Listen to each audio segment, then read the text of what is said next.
नमस्कार दोस्तों, श्रद्धा संगम ऑफिशियल में आप सभी का एक बार फिर से स्वागत है।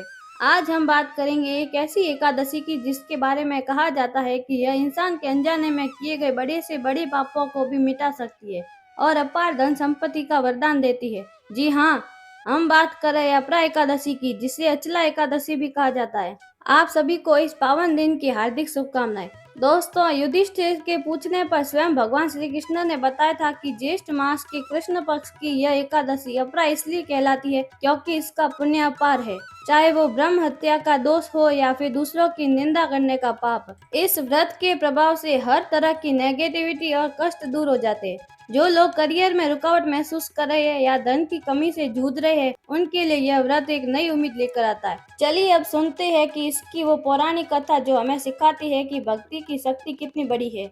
प्राचीन काल में महिध्वज नाम के एक बहुत ही दयालु और धार्मिक राजा थे, लेकिन उनका छोटा भाई वज्रध्वज बिल्कुल उनके विपरीत था। राजगद्दी पाने के लालच में उसने एक रात धोखे से अपने बड़े भाई की हत्या कर दी और उनके शरीर को जंगल में एक पीपल के पेड़ के नीचे छिपा दिया। क्योंकि राजा की मौत अकाल थी, इसलिए उनकी आत्मा प्रेत बनकर उसी पीपल के पेड़ पर रहने लगी। जो भी वहां से गुजरता, राजा की प्रेत आत्मा उसे परेशान करती। एक दिन वहां से धौम्य ऋषि गुजरे। उन्होंने अपने तपोबल से तुरंत पहचान लिया कि यह कोई साधारण प्रेत नहीं है, बल्कि राजा की आत्मा है जो न्याय चाहती है। ऋषि ने दया भाव से उस आत्मा को शांत किया और उससे प्रेत योनि से मुक्ति दिलाने के लिए खुद अपरा एकादशी का कठोर व्रत किया।